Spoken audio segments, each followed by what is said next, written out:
Morning, sir. Kok ke situ? Good morning, sir.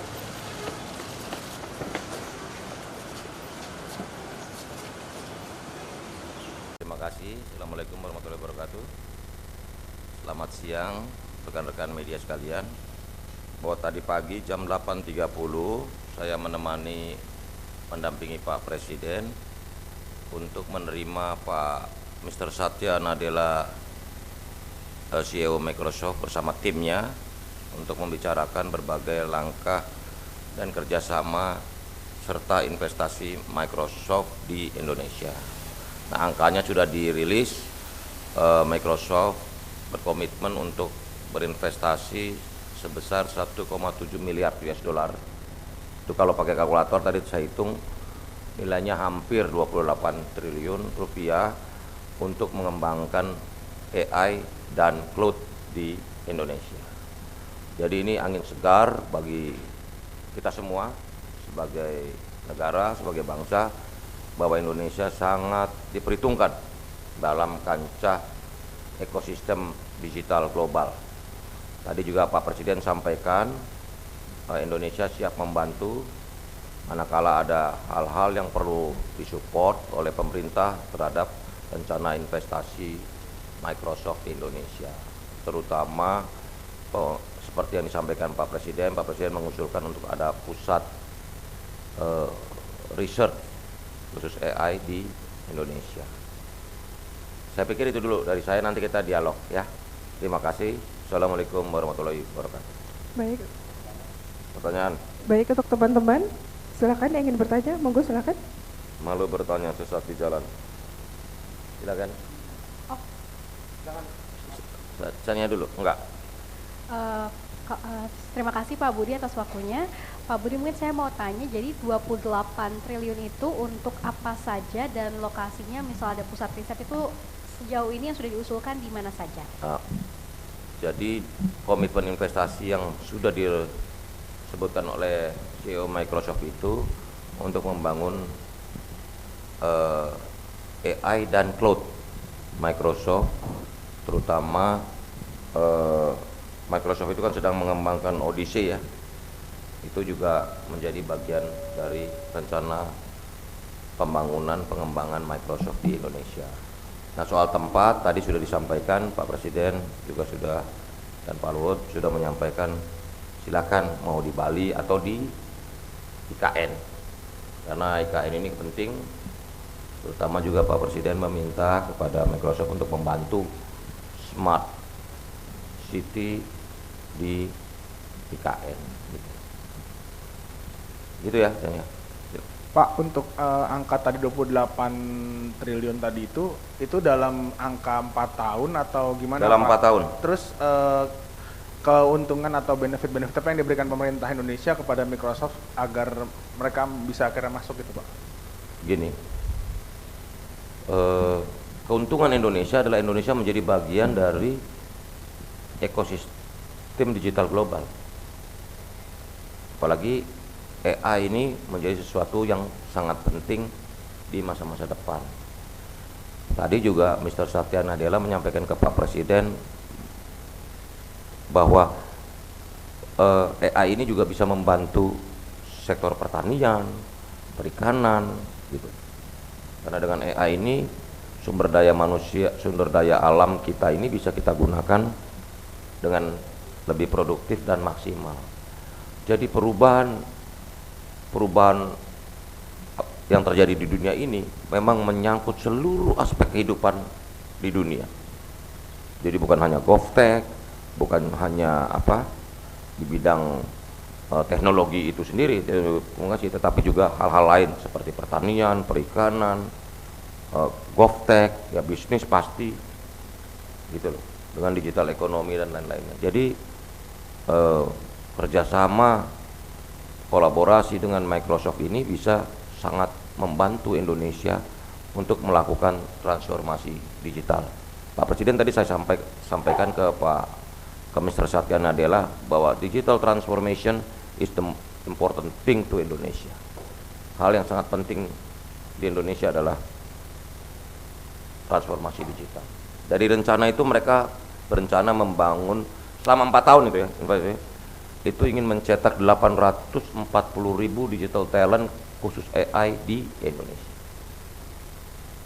Begitu. Dan Kominfo punya yang namanya Digital Talent Scholarship. Tadi saya sudah sampaikan, nanti didetilin nih. Setelah pertemuan ini kita akan mendetilkan semuanya dengan pihak Microsoft. Karena kalau 840.000 dalam waktu 4 tahun berarti setahun 210.000 loh. Iya kan? 210.000 orang Indonesia, anak-anak muda kita nih. Bisa kita latih skillnya untuk bisa menguasai teknologi AI. Nah, ini kan pekerjaan berat kan, makanya pemerintah harus mendukung inisiatif-inisiatif dan prakarsa dari Microsoft. Microsoft ini kan perusahaan yang sangat dikenal di dunia. Kalian aja semua pasti kenal, iya kan? Itu dari mulai kita itu semua udah Microsoft. Nah, ini komitmen ini menurut saya angin segar ya buat Indonesia. Setelah sebelumnya kunjungan Apple, ini Microsoft ini luar biasa. Jadi Indonesia ini betul-betul sangat menjadi menjadi magnet untuk banyak didatangi oleh global player, pemain-pemain global untuk terus sama-sama mendukung perkembangan kemajuan teknologi digital di masa-masa depan. Begitu ya?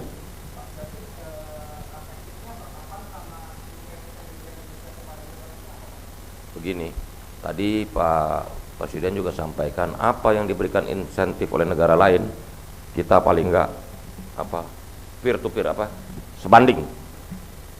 Kita nggak mau kalah dengan negara lain, karena ini soal investasi human capital. Orang jangan berpikir investasi itu cuma bangun fisik segala macam loh. Membangun manusia, human capital tuh sangat berharga loh. Gitu.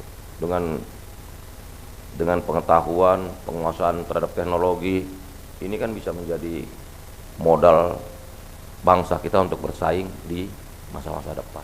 Begitu. Tadi yang sama dengan negara lain. Ya misalnya negara lain nawarin apa, kita Indonesia compare. Pokoknya apple to apple. Negara lain bisa kasih, kita usahakan kita bisa. Begitu, kecuali tax holiday ya. Oh enggak, udah jangan ngomongin tax holiday, itu ntar urusan Menkyu aja. Ya. Ya, Pak, Reza dari Investor Trust. Izin bertanya Pak, ini bedanya dengan yang nanti bakal dikembangin Indosat sama Nvidia di Solo Technopark ini apa ya? Terus juga kan Microsoft ini 2020 pernah mengungkapkan rencana investasi untuk data center ya sekitar 14 triliun ya kalau nggak salah ya nilainya. Nah, apa ini juga termasuk di dalam investasi yang besar ini atau mungkin beda lagi Pak? Gini. Ini. Satu, saya jawab pertanyaan kamu dulu soal dengan Nvidia. Nvidia ini kan perusahaan chip.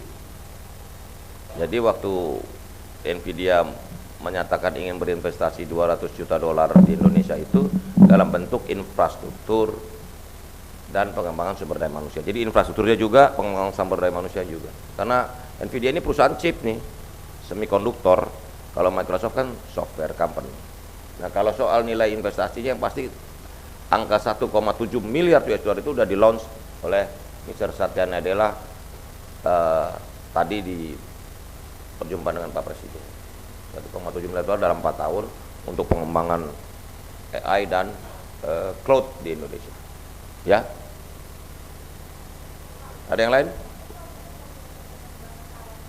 Ya soal detailnya untuk apa segala macam juga dia bisa bangun cloud termasuk juga data center. Nanti dia kan opportunity di Indonesia banyak. Seperti disampaikan Indonesia ini kayak green energy loh. Jadi digitalisasi teknologi digital, energi terbarukan tuh luar biasa daya dorongnya loh buat perubahan ke depan. Harus dan sustainable kan.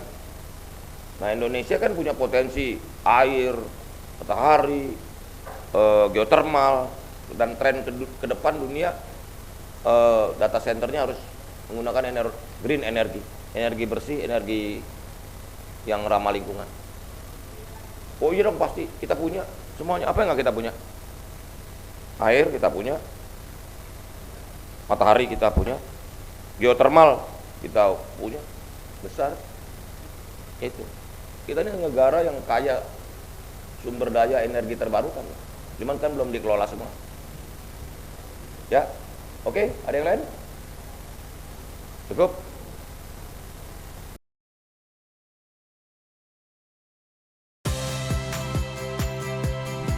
Saya Audrey Chandra, saksikan program-program Kompas TV melalui siaran digital, pay TV, dan media streaming lainnya. Kompas TV, independen, terpercaya,